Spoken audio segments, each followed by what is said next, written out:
Bonsoir et shalom. Tout d'abord, un chaleureux et grand merci à mon ami Léo Guez qui nous donne la possibilité de cette rencontre. Nous allons essayer, puisque vous êtes certainement fatigués après un long voyage pour la plupart d'entre vous, et que la soirée est courte étant donné que le soleil se couche tard en été à Jérusalem, nous allons essayer d'être brefs. C'est-à-dire que chacun des 4 intervenants ici présents essaiera de se limiter dans le quart d'heure aux 20 minutes. De toute façon, comme vous aurez après une quantité de remarques et d'objections à faire, alors ça prolongera les débats jusqu'au milieu de la nuit. Le noarisme, dont je m'occupe puisque je dirige le centre Noachide mondial à Jérusalem qui a des branches dans le monde entier, est en évolution.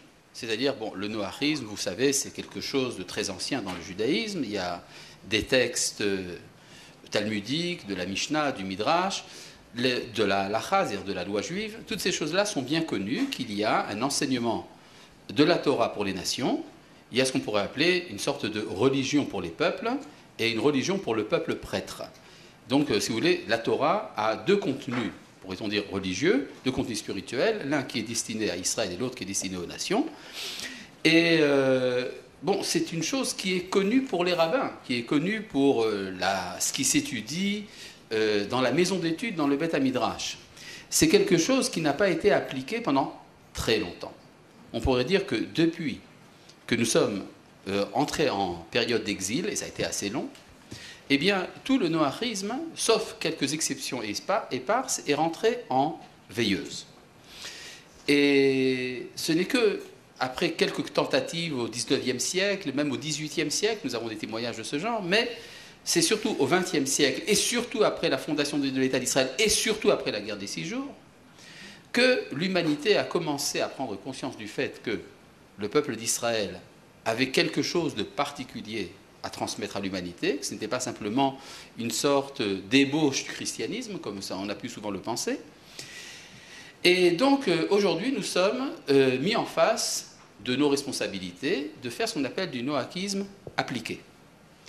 Par la suite, dans mon humble intervention, je vous ferai part quand même des nouvelles du noachisme qui se passent un peu partout dans le monde aujourd'hui. Ces développements sont extrêmement intéressants et on a le sentiment qu'un grand souffle est en train de se lever et que ça ne va que grandir. Je vais passer bientôt la parole à nos amis. Je vous présente le Rav Yoel Ben Harosh, qui était d'ailleurs invité à prendre la parole l'année dernière. Mais pour des raisons indépendantes de sa volonté, et c'est un grand artiste, le Rav Yoel Ben Harosh. Vous savez que c'est un artiste peintre, à part le fait que c'est un grand Talmid Chacham. Donc, il nous a fait l'honneur de venir cette année, et il va nous entretenir de quelque chose qu'on oublie peut-être, c'est le rôle d'Israël par rapport aux nations.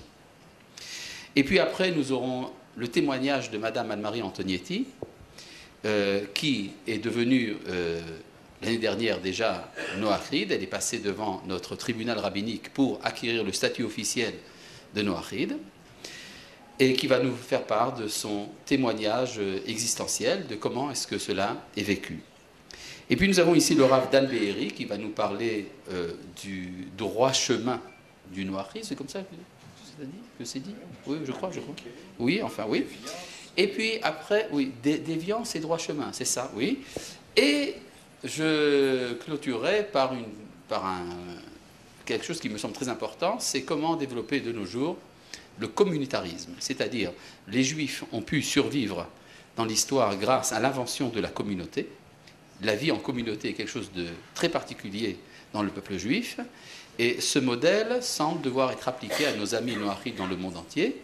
Et c'est cela dont je vous ferai d'abord le compte-rendu, et puis après un développement de quelques idées que nous avons en tête. J'ai pu remarquer, quand je préparais cette courte introduction à notre colloque, comme par hasard, Les 4 sujets d'intervention correspondent, pour ceux qui connaissent, aux 4 lettres du nom de Dieu, Yud, Ke, Vav, Ke. Et quand on parle du rôle d'Israël, on parle de quelque chose de vivificateur, le Yud. Quand on parle du témoignage, on parle de la Bina, du He. Quand on parle du chemin, on est dans le Vav. Et puis quand on parle de la communauté, on est dans le deuxième He. Mais ça, c'est pour les mystiques, comme le Rav Ben Arosh, qui en connaissent beaucoup sur la question.